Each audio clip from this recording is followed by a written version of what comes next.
Bueno, ahí no sé si alcanzas a ver, Pablo. Sí, ahí. Bueno, acá estamos hablando de una universidad. Vamos a primero a ver dónde está ubicada esta universidad o cómo es. Bueno, esta es alguna de las fotos de la universidad que me dio curiosidad de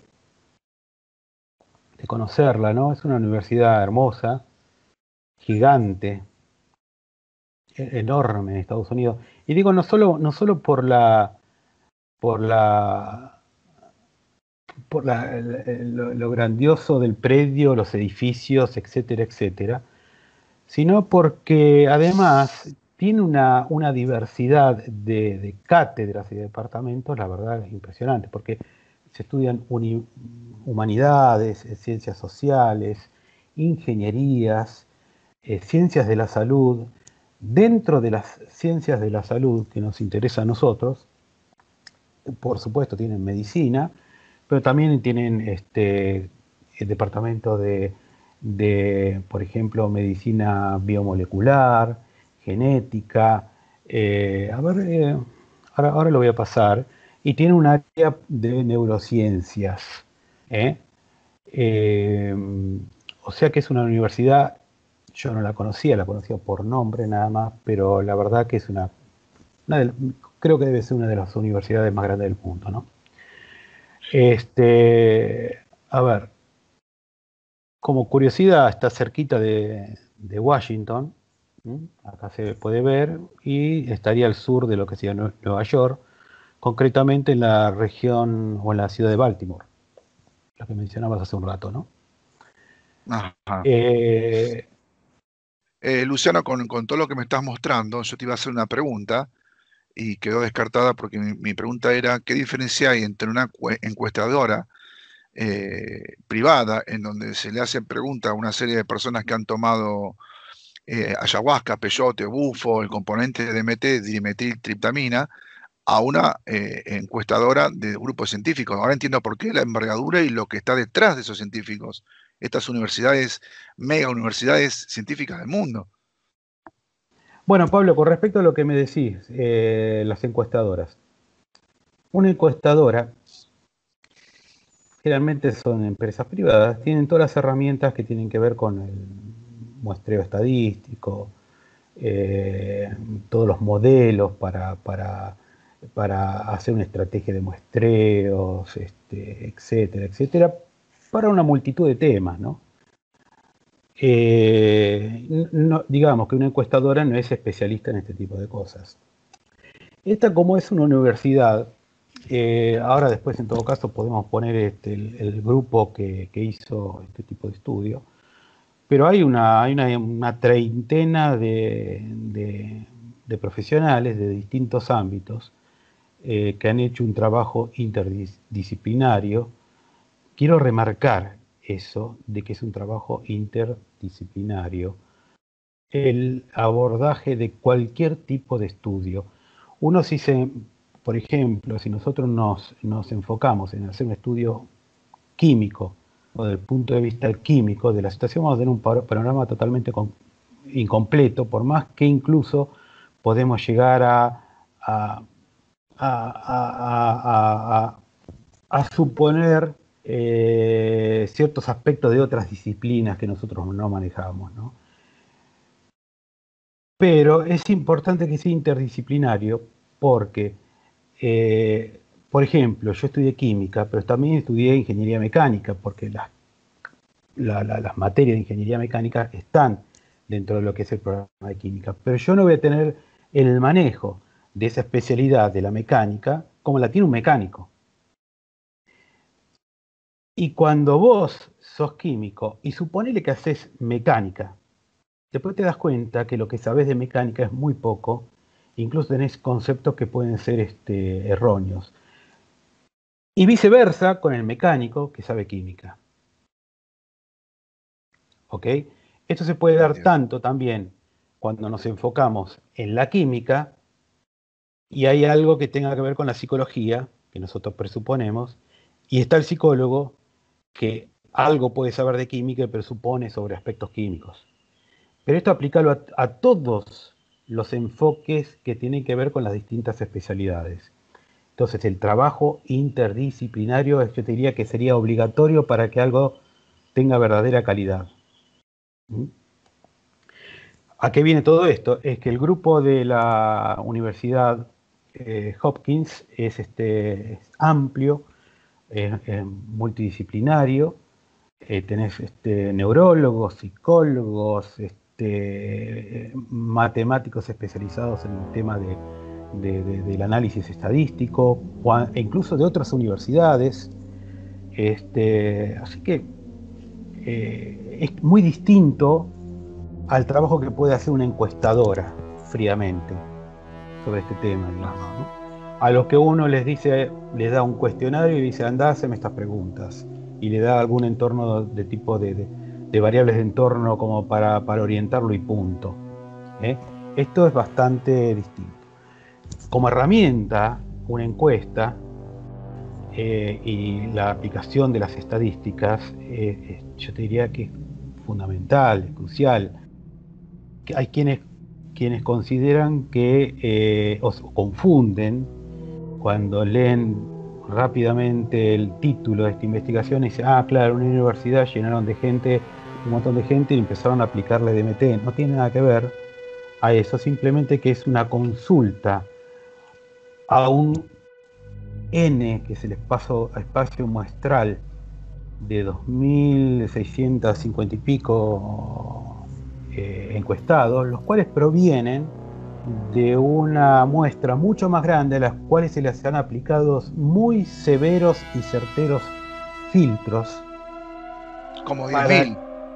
No más, arrancaron como 20.000 y pico, creo 26.000. Se eliminaron a aquellos, por ejemplo, que respondieron 2 veces, quienes habían sido menores, quienes consumen otras drogas que no tienen que ver con esta, un montón de cuestiones.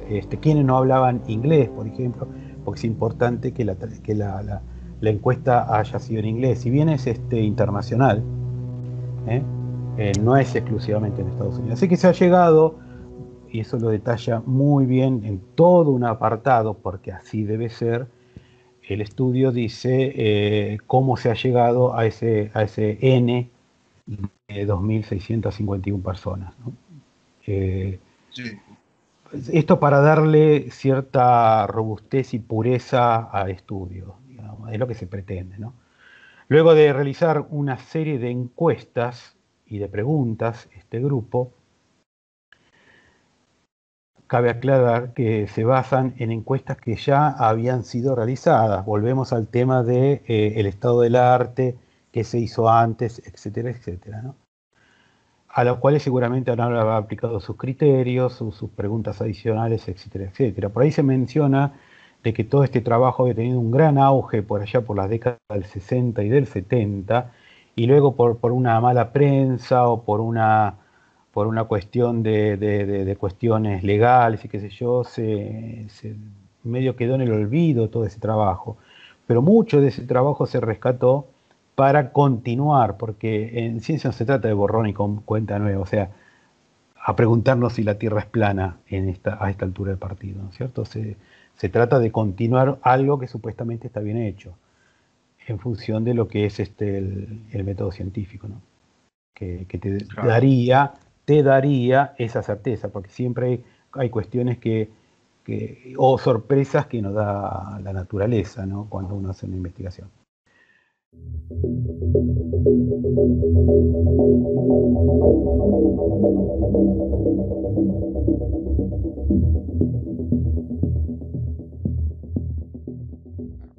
En este paper, en el cual describen entidades similares a las que se ven justamente en las visitas de dormitorio o en las abducciones. Por eso lo interesante de este artículo, que es un artículo científico, ¿no? Claro. Justamente nosotros estamos hablando, ¿por qué hablamos del DMT? ¿Por qué lo hablamos? Porque justamente este paper científico es un grupo de científicos, hicieron una entrevista a un montón de gente que ha tomado DMT de varias razas y de varios estados sociales, etcétera, etcétera, y llegan a una conclusión que, bueno, acá yo tengo el paper, lo voy a leer, y dice así: conclusión, dice: las experiencias de encuentros con entidades ocasionadas por la DMT tienen muchas similitudes con las experiencias de encuentros con entidades no relacionadas con drogas,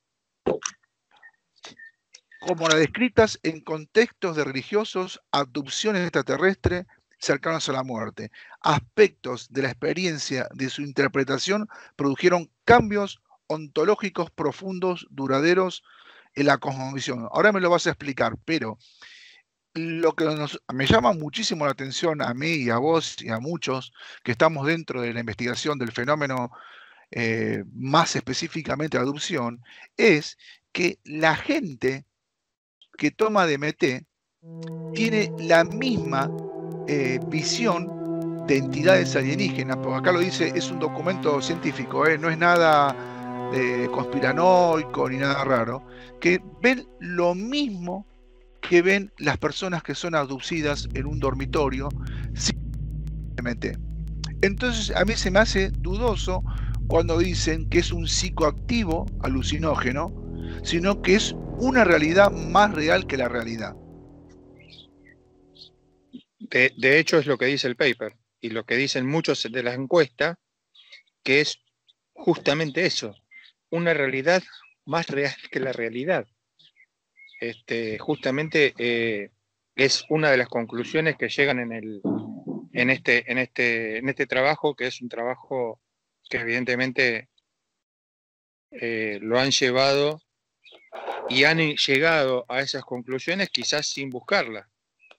Exactamente, exactamente. De hecho, acá, por ejemplo, hay una estadística. Bueno, pero estoy buscando acá. O sea, la estadística habla de que todas estas personas que tomaron DMT, o sea, yo vuelvo a reiterar, todo este paper científico está hecho por científicos, que yo lo voy a leer acá, que tienen que ver con Departamento de Psiquiatría y Ciencias del Comportamiento, Facultad de Medicina, Hopkins, Baltimore, de Estados Unidos, ¿sí?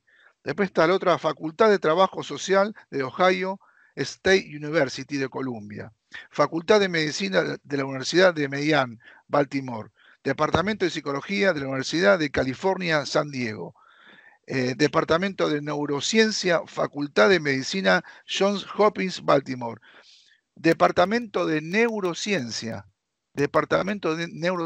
todo esto que yo nombro, se ha juntado y han hecho una entrevista a personas que han tomado DMT, donde hicieron una elección, pero las personas que fueron elegidas son de diferente clase social, de diferentes estadios, casados, solteros, divorciados. Predomina un gran porcentaje de gente blanca, pero son varios aspectos, no es que se seleccionaron a algunas personas. Y lo que más me llama la atención de este paper científico increíble es que el 81%, el 82% de las 2.500 personas han tenido experiencias con entidades bien similares al caso de adopción. Por ejemplo, acá dicen que las entidades en porcentual ser, por ejemplo, han visto ser un 60%. Alien, extraterrestres, el 39% de esas personas vieron el fenómeno alienígena. Sin embargo, la parte más fantasiosa y la parte más irreal, que es lo del gnomo, un 5%, Hada, un 8%, y un Delfo, 14%. O sea, toda esa parte fantasiosa se ve menos. Pero todos, el 80%, han visto entidades. Entonces, lo que a mí me llama la atención y podría pensar que el DMT sería un conector evidente o una evidencia de que existen seres alienígenas asociados a la toma de DMT y similarmente paralelos a los fenómenos de adopción. O sea, ¿qué se entiende por adopción? Las personas que están en una alcoba, que vienen los alienígenas, los secuestran, los llevan a una nave y ellos describen, sin haber tomado DMT, lo mismo que describen los que han tomado DMT. Entonces, ¿cuál es la duda, Gustavo? ¿Es un psicoactivo alucinógeno o algo más real que la realidad? No, es evidente cuando estamos hablando de gente que está inducida porque tiene esta molécula puesta y ven eso, con gente que no tiene esa molécula, no genera un trabajo de meditación para generar esa DMT y que les dé una percepción de realidad. O sea, ¿qué quiere decir?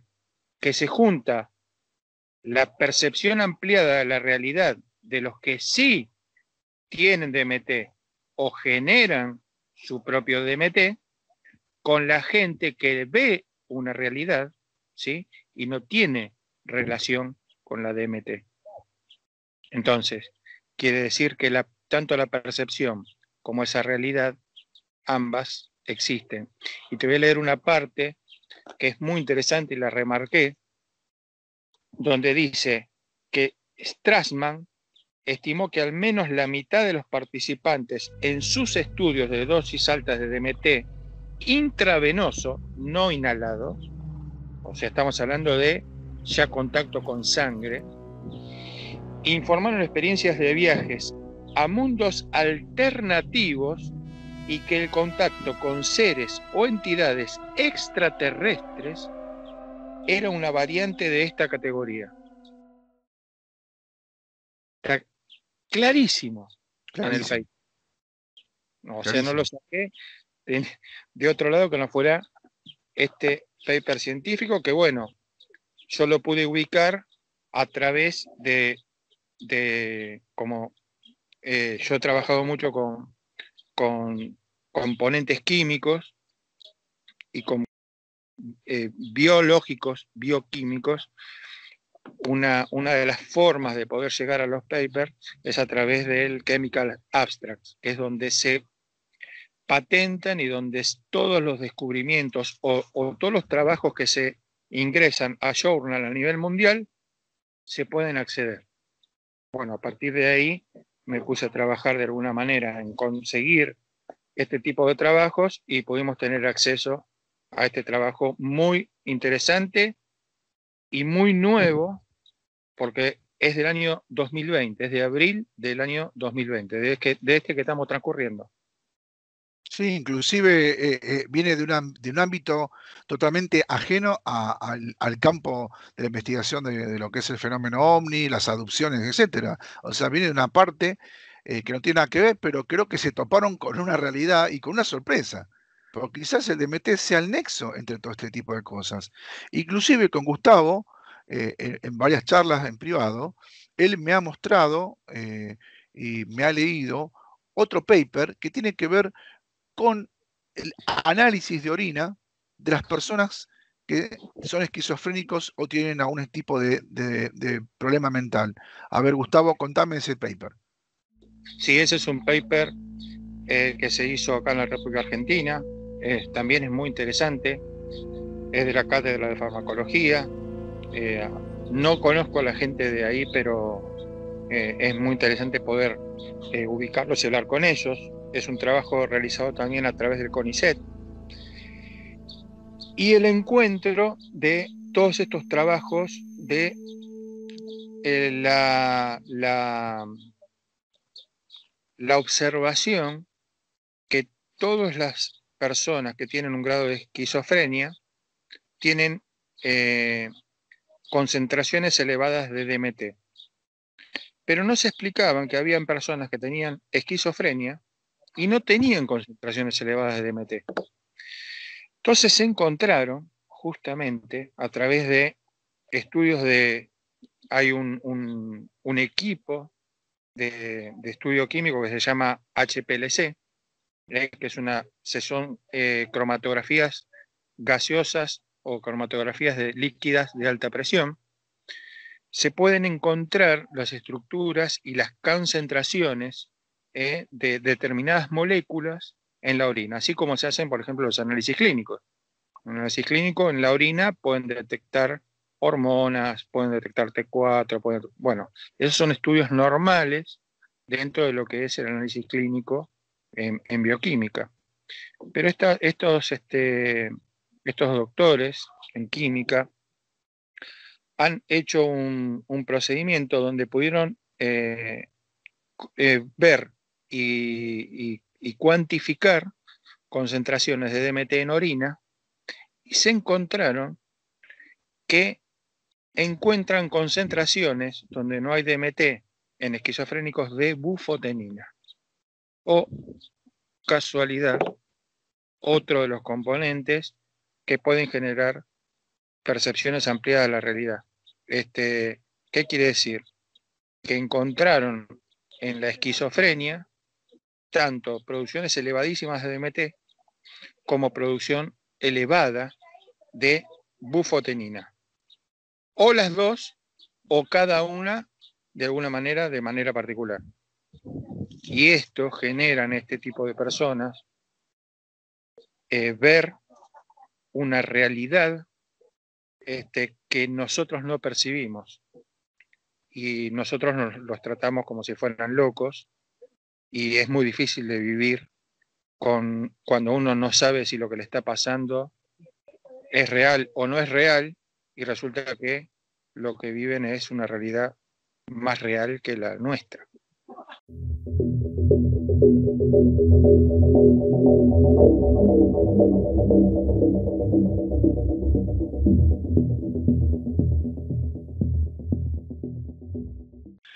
También, bueno, en el paper científico que hablamos sobre el tema de los análisis, se encontraron en los pacientes esquizofrénicos análisis de orinas específicos, que de hecho vos decís que vos por privado me pasaste un informe de eso, donde se encuentra niveles elevados de dimetiltriptamina, DMT y bufotenina en la orina.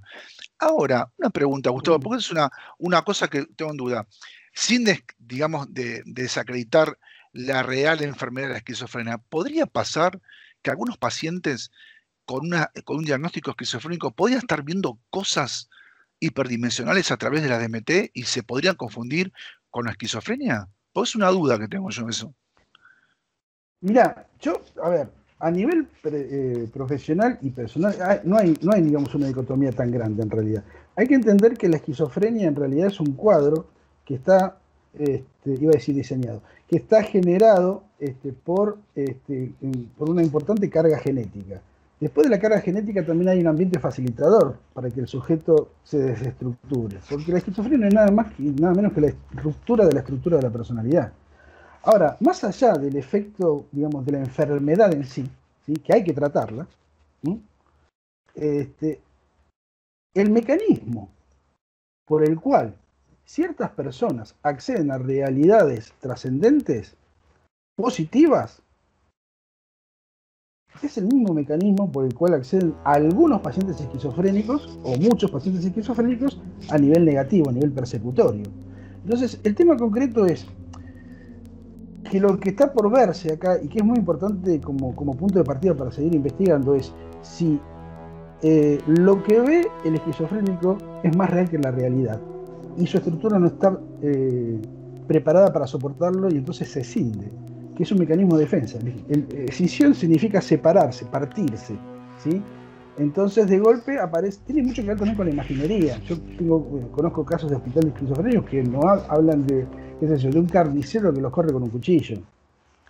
Entonces, no son todos los casos en que estos sujetos ven entidades, pero a veces acceden a algo que está calcado, ¿sí?, de las experiencias cercanas a la muerte, no tanto de las cercanas a la muerte, pero las experiencias de abducción o las experiencias con enteógenos, ¿sí?, que entran a un estado en el cual ciertas entidades los visitan o los ven.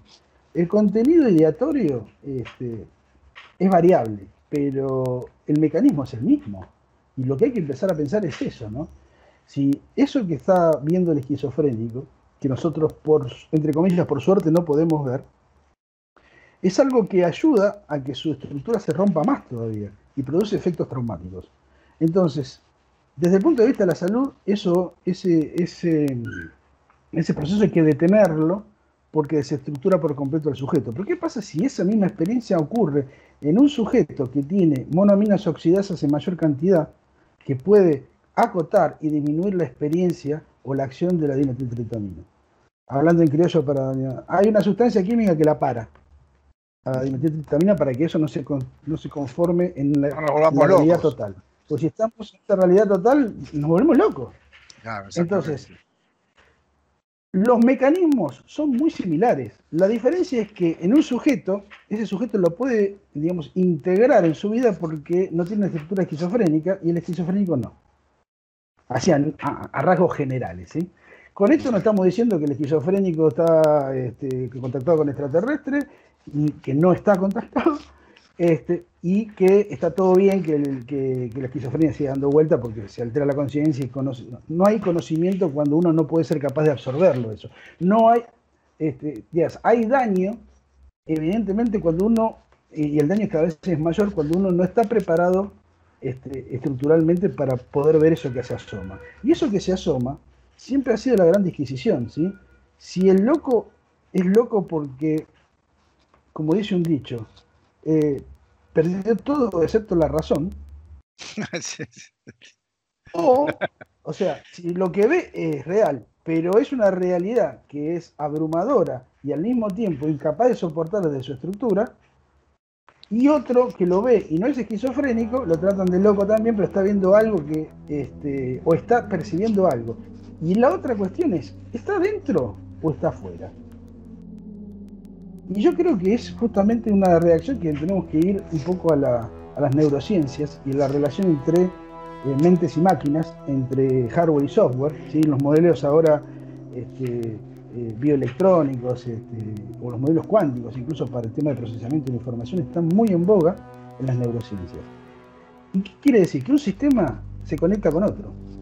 Este otro sistema provee determinados estímulos para que se libere, digamos, un mecanismo interno, químico, para que pueda ser captada esta realidad. Y muchas veces el estrés o situaciones, digamos, de tensión extrema favorecen desde ciertas hormonas o de ciertas glándulas que tenemos en el cerebro y desde también el cerebro en su conjunto, porque hay, digamos, neurotransmisores libres que no son captados por los receptores, ese tipo de cambio, ¿no? Ese tipo de, digamos, activación. Por ejemplo, se ha comprobado que las experiencias con dimetiltriptamina provocan neurogénesis. ¿Qué quiere decir esto? Que se crean nuevos caminos neuronales. Y esos caminos neuronales abarcan campos como la emoción, la atención, la concentración, la memoria, el aumento del coeficiente intelectual. Ahora, todo eso es muy bueno, pero se produce en un estado de estrés extremo. Da para pensar. Pero es más real que la realidad, y eso lo han dicho muchos, incluso en el estudio creo que había personas que decían que esta realidad es más real que la realidad. Sí, inclusive y eso es muy llamativo. Este paper científico que es el doctor Alan Davis, que fue publicado el 20 de abril de 2020, o sea que es muy reciente, yo lo que hago una observación, la gran cantidad de neurocientíficos que han colaborado en esta encuesta. Es una cosa que me asombra porque yo siempre, en mi ignorancia, porque yo no sé todo, creí que la neurociencia estaba peleada con este tipo de fenomenología, y sin embargo están asociadas. Neurocientíficos que se encargan de hacer encuestas donde gente ve entidades. Y hablando esto de la neurociencia, acá tenemos el libro de Strassman, que bueno, ya creo que Gustavo lo ha leído 10 veces más que yo lo llegué a leer una vez traducido por Luciano Galliano, que hizo la traducción al inglés. Pero mira, hablando de neurociencia y de Strassman, que es un científico, un psiquiatra conocido, y hizo un estudio hace 20 años atrás, yo te voy a leer una introducción para que nos demos mecha a hablar, hablando que cuando uno no tiene experiencia de DMT, de adopción ni nada, cuando toma DMT, en este caso, es ingerido a través de una inyección endovenosa, tiene las mismas aptitudes de los planos aductivos. Te lo voy a leer esto y fíjate qué notorio lo que dicen los colaboradores de Strassman, que eran sus propios científicos, que hacían la experiencia. Él hizo más de 400 inyecciones a los sujetos, pero había muchos colaboradores científicos. Entonces, mira, te voy a leer esto. Es en el relato de Contacto a través del velo 1 y velo 2, que son dos capítulos muy interesantes del libro de Strassman, de la molécula de espíritu, que Gustavo me podría dar cátedra con este tema. Yo recién me desayuno con esto, aunque es viejo, me asombra la similitud con el tema de la adopción. Pero mira, te voy a leer esto. El mismo Strassman dice: Los relatos contenidos en este capítulo y en el siguiente son los más insólitos y difíciles de comprender. Son los más extraños y los que más comúnmente evito referirme cuando la gente me pregunta ¿qué encontraste? Cuando vuelvo a consultar las anotaciones que dice, constantemente me produce sorpresa ver cuántos de nuestros voluntarios científicos hicieron contacto con otros seres. Por lo menos la mitad de los sujetos tuvieron este tipo de experiencia de una forma u otra. Para describirlos usaban expresiones como entidades, seres, extraterrestres, guías y ayudantes. Las formas de vida tenían distintos aspectos: payasos, reptiles. Un psiquiatra hablando de la aparición de reptiles, mantis, abejas, arañas, cactus y muñecos de palitos. Y me sigue sorprendiendo ver en mis anotaciones comentarios como: había unos seres, me estaban llevando y me cayeron encima rápidamente. Es como que mi mente se resistiría a aceptar lo que escribí en mi propio puño y letra. O sea, el mismo psiquiatra no puede creer lo que está viendo. Entonces yo digo, la flauta, esto, el DMT es el nexo o el sospechoso de otras realidades. ¿Qué opinas, Gustavo? Ya, vos sabés que en la biología se conoce el tema de los neurotransmisores como receptores y emisores o neurotransmisores activos, que es el concepto de llave cerradura. ¿Sí? O sea, un receptor recibe una sustancia y el neurotransmisor lo que hace es abrir una llave y girar para que el receptor capte esa sustancia. O sea que todo el cerebro, no digo la mente, que la mente es algo... la mente es un epifenómeno del cerebro, pero que preexiste. ¿Qué quiero decir con esto? Que la conciencia, y esto lo dicen los físicos cuánticos, no lo digo yo, que la conciencia es no local. ¿Sí? O sea, que se asienta obviamente en un software que le permite funcionar, o en un hardware, mejor dicho, que le permite funcionar. Entonces, ¿qué ocurre con este tipo de cuestiones? Ocurre que aparentemente las experiencias estas están diseñadas desde un principio de los tiempos de la misma manera. O sea, se los llevan, los implantan o lo inician también, ¿por qué no? Le cuentan algunas cositas acerca de la realidad real de la vida y cómo se debería vivir y todo lo demás, y lo devuelven. Esto ya le pasó a chamanes que no ingerían ayahuasca también, ¿sí? Sobre todo, por ejemplo, a los chamanes siberianos, ¿sí?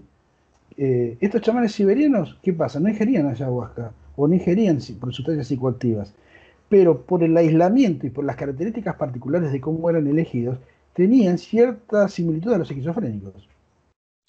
Mirá vos. Y captaban, no eran, o no sabemos si eran o no, pero la cuestión es que captaban realidades que le tenían que transmitir al pueblo.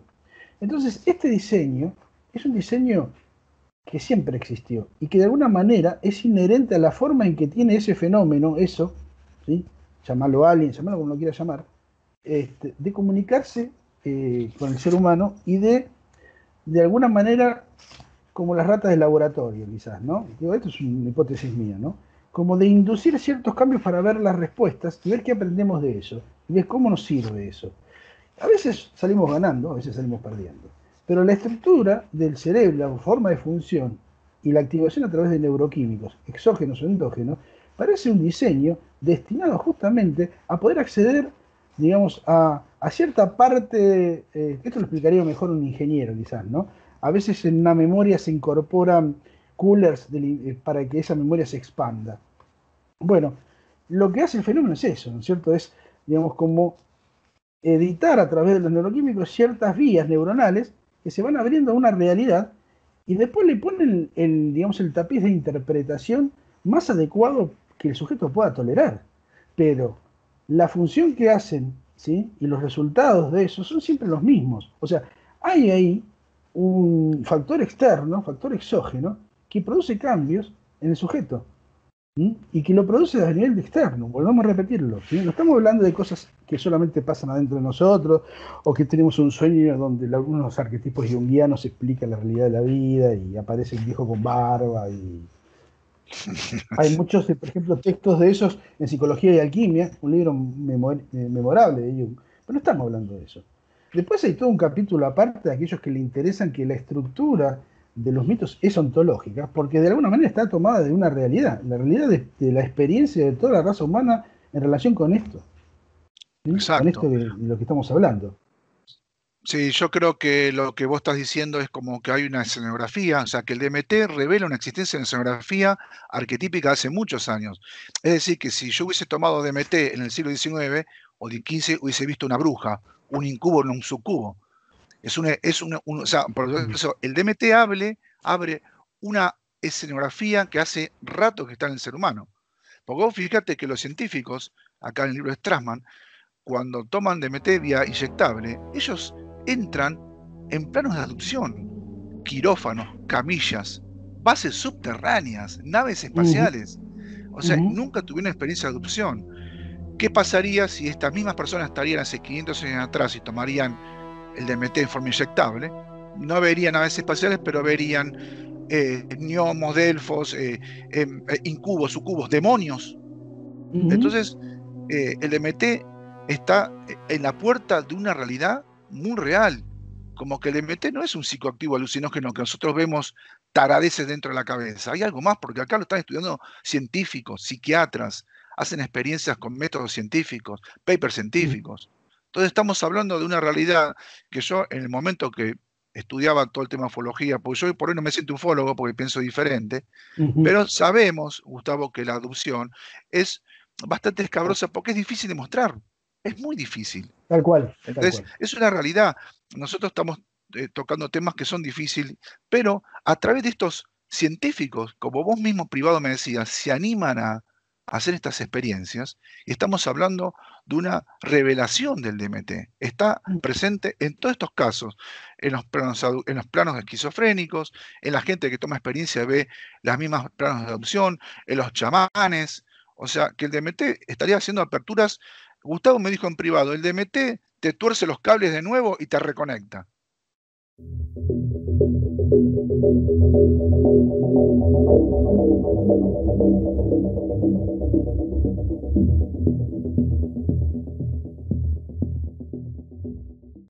Es este asombro de mi parte. Yo creo que estas investigaciones de ayahuasca son viejas, son muy trilladas, pero lo que más me llama la atención que en papers científicos, con métodos científicos, aparece la palabra reptil. O sea, yo sé que vos leíste Strassman, donde él hizo ingesta endógena a través de intravenosa, donde el 50% de sus colaboradores y sus 400 personas que ha inyectado DMT directamente se sumergen a la visualización de reptiles, de alienígenas, de entornos de abducción, entornos de camillas, quirófanos, muy parecido a los estados de vigilia cuando los testigos relatan que fueron abducidos, inclusive en los estados de hipnosis, una similitud tan particular, inclusive en el libro de Strassman, en 2 capítulos, creo que es el Velo 1 y 2, no me acuerdo el nombre,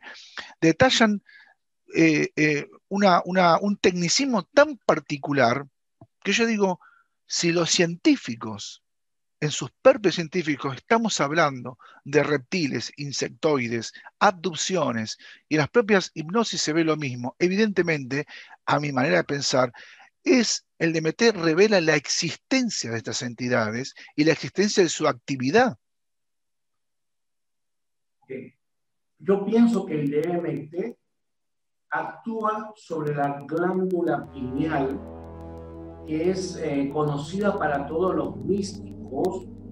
Hay diferentes, porque vamos a hablar como teorías, de que nuestra glándula pineal está atrofiada y quizás esto puede estimular eso por un momento y poder ver otra realidad, ¿no?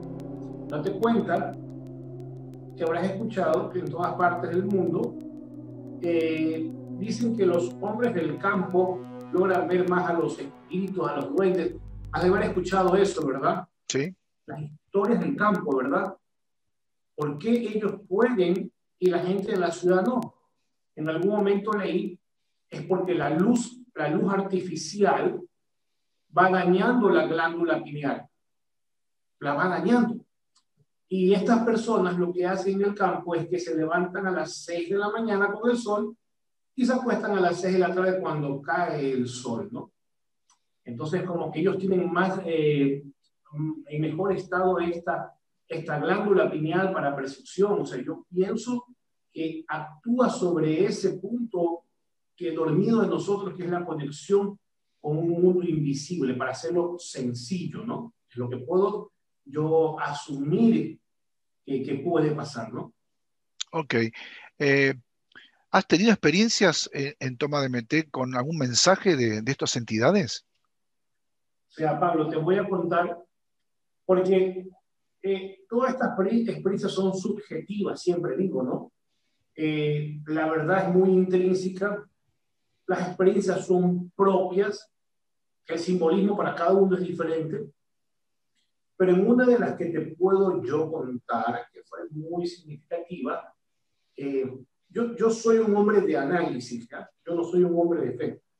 Me encantaría a mí ser un hombre de fe, creo que sería más feliz, creyendo ciegamente en todo, pero yo siempre le pongo un análisis. Hasta en los momentos más, en las etapas más fuertes de la medicina, que los chamanes llaman el terror sagrado, que hay un momento en el que tomas medicina ancestral en que puedes sentirte perdido, o puedes sentirte en un estado de, quizás de, no diría una paranoia, pero de un terror, que como te sientes disociado. Entonces tienes que tú centrarte y saber que estás vivo. Y hay técnicas para eso que las he ido aprendiendo en otras cosas, ¿no? Pero en un momento, en una toma que yo hice, porque este camino me llevó a tener muchos amigos, ¿ya? Eso es lo importante de esto, irte conociendo con gente interesante que va caminando el mismo rumbo que tú. Y estuve en una ceremonia donde había varias medicinas, clave la ayahuasca, y había un chamán que había llegado de México y había traído peyote. Mira, muchas personas, y esto es algo, no sé, medio raro te podría decir, muchas personas buscan las medicinas como locos para vivir un trip, para vivir una experiencia sobrenatural, o vivir no sé, un estado místico, y muchos lo buscan y no lo encuentran. Pero cuando tú estás preparado, el ayahuasca y las medicinas te encuentran. Yo te podría enseñar, tengo como una alacena de condimentos, pero de todos los tipos de medicinas que me han ido dando personas en mi camino, ¿no? Y no las utilizo nunca. Y cuando las utilizo es para ayudar a alguien o irme a la selva con mi grupo de personas que tienen conocimientos ya y experiencias, no cualquiera, ¿no? Pero en esta experiencia estaba este chamán, recuerdo, mexicano del peyote, voy a obviar los nombres, ¿no? Y no por nada malo, sino para no entrar mucho en detalle. Y el chamán, yo ya había tomado ayahuasca, ¿no? Muy fuerte la experiencia. Y me decía, ¿quieres un poco de peyote? Entonces el peyote es un cactus que lo van deshidratando, ¿no? Y comí poco y realmente no me daba el efecto, ¿no? O tenía que esperar más tiempo. Estoy hablando hace unos 10 años atrás en mi vida, más inmaduro lo que podría ser el día de hoy, ¿no? Y vengo y el tipo tenía mucho peyote. Y me dijo que me comía y me dice, ¿te gusta? Le digo, sí, me gusta. Toma lo que, me dijo, toma lo que tu corazón sienta que debes tomar. Pablo, yo agarré, creo, 1 libra. Y me comí todo ese peyote. Una bendición, dicen ellos, tanto en un momento, ¿no? Y en ese momento sí sentí algo súper extraño, ¿no? Lo voy a contar, ¿no? Pocas veces lo hablo, ¿no? No sé si te conté alguna vez o habrás visto las caricaturas antes del Metro Golden Mayer, creo que era, no me acuerdo cuál era, en la que está el gato silvestre y hay un perro, y que lo aruñan al perro y el perro se despedaza en varias partes. Sí. Sí, sí. Esa caricatura, Pablo, yo sentí que me desbarataba, así tal cual, y sentí un terror único, porque sabes que en ese momento quizás estás en el miedo más profundo. Entonces viene tu primera voz que habrás escuchado, ¿no? La voz que te cuida. Vino la voz de mi madre y decía, bueno, ¿y ahora ¿qué vas a hacer si te volviste loco? Pues, si ya no estás ahí. Entonces sentí un terror terrible. Yo trataba a ver, Cristian, vamos a tranquilizarte, tú puedes, porque el que no tiene datos, el que no ha estudiado otras cosas, créeme que se puede volver loco. Ahí vienen los problemas en la gente preparada. Se puede disociar, entonces yo tranquilo, como te dije, he estudiado muchos años Scientology, no lo estoy promocionando, es un cuento de mi experiencia y aprendí ciertas técnicas de anclarme en el universo físico y no disociarme.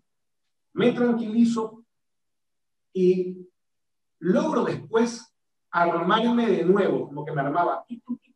¿Sabes lo extraño, Pablo? Que yo me veía las manos y veía mis células, o lo que eran células, y las células eran formas de ojitos reptiles. Y me iba armando de ojitos reptiles. Bueno, puede ser algo como esto, ¿no? Y me gusta esto, ¿no? Entonces, iba llenándome hasta que volví a tener un cuerpo y a respirar. Y ahí hice unos seres tipo alargados. Entonces yo les preguntaba, bueno, en ese momento de hiperconciencia, yo creo que estás en un estado muy, muy elevado y lo que tú puedes preguntar con tu mente creo que son cuestiones elevadas. Tú no vas a preguntar cómo ser millonario, cómo tener dinero, no. Preguntas cosas que están en tu corazón, digo yo, en tu alma. Y le decía a este ser, no es mi mente, le hablaba telepáticamente, bueno, dime qué es la vida. Aparte que este ser estaba parado al lado de una pirámide, ¿no? Pero la pirámide tenía como engranajes adentro, como maquinaria, una pirámide como de cristal. Y pude ver que el mundo, en esa visión, el mundo había miles y miles y miles de pirámides que eran como antenas, algo así. Entonces le decía a este ser, bueno, enséñame lo que es la vida.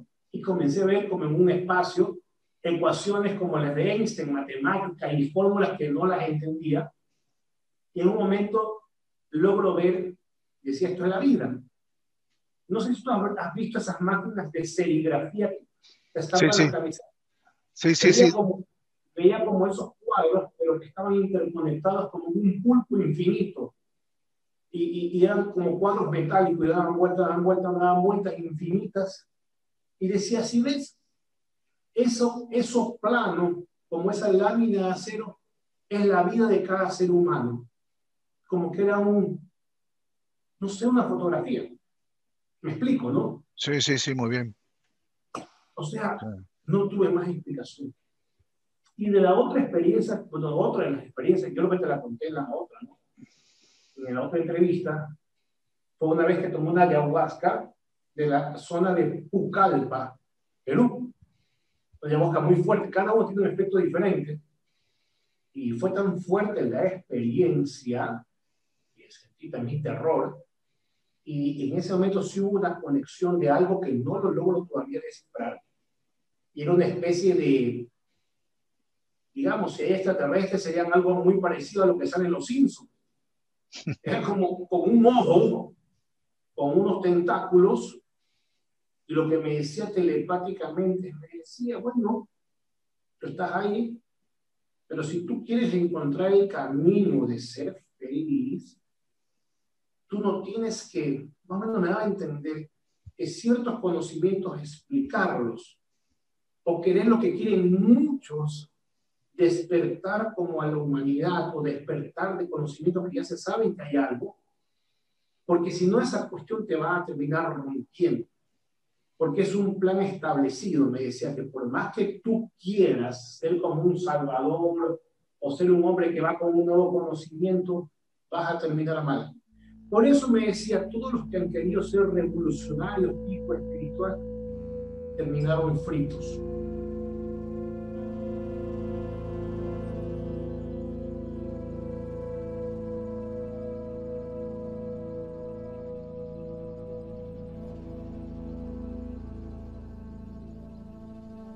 El meollo de la cuestión realmente de presentar este estudio científico con toda la rigurosidad de instituciones, desde universidades, ¿no?, hasta los sistemas de control de estupefacientes de Estados Unidos, que son súper rigurosos, es que el objetivo de todo esto fue la comprobación de no solamente el trabajo sistémico del cuerpo humano que le permite la conexión de otros mundos, sino también tener la posibilidad de confirmar todo lo que ya veníamos hablando a través de otros métodos, científicamente a través de esto, la interferencia alienígena y espiritual directamente por entidades de todo tipo, como las hay,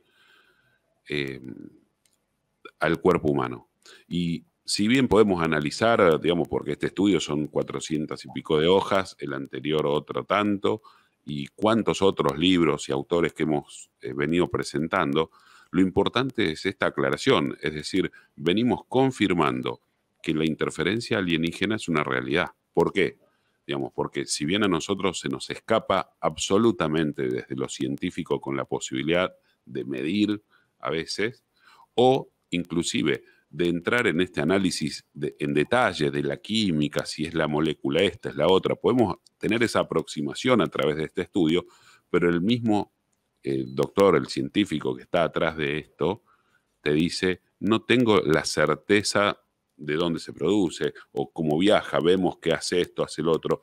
Acá lo importante es, el cuerpo humano es este portal biológico multidimensional que venimos diciendo y tiene esta capacidad extraordinaria de producir y de regular, gestionar estos procesos químicos que nos permiten a través de tanto los sistemas de meditación o este tipo de comprobaciones científicas a través de la inyección de la droga directamente. O sea, nosotros estamos generando exógenamente, dándole la orden al cuerpo de que se conecte, ¿sí? Ahora comprueban a través de estos sistemas todo lo que venimos hablando de esas conexiones no son alucinaciones nada más. Tienen impactos sobre el cuerpo físico también. O sea, pasa a ser una realidad comprobable a través de la generación de esto, porque nosotros antes veníamos diciendo, bueno, cuando hay una abducción, pasa esto, pasa lo otro, se ven estos seres. Ahora, acá lo estamos disparando nosotros. En el momento, en un plazo de media hora, que tiene impacto la DMT, aparecen estos seres, tienen interacción, desde dioses hasta otros que aparecen mucho, en este estudio se los detalla como payasos. Bueno, entiendo que eso, para que la gente entienda mejor, no son payasos, son seres que tienen la posibilidad de camuflarse, como lo venimos diciendo, y a tener la apariencia de tu percepción como ellos quieren. Entonces, eso creo que es el kit de la cuestión acá. Venimos comprobando, y en este caso se comprueba científicamente con métodos rigurosos, protocolos de universidades que desarrollan esto, con laboratorios súper controlados por la DEA, la FDA, el NIDA, que son todos entes que regulan este tipo de drogas. Se verificaba hasta que sea de la calidad necesaria para hacer este tipo de estudios, la droga que se le inyectaba endovenosa a la gente, para tener siempre, ¿no es cierto?, un mismo nivel de interacción de la droga con el físico del paciente.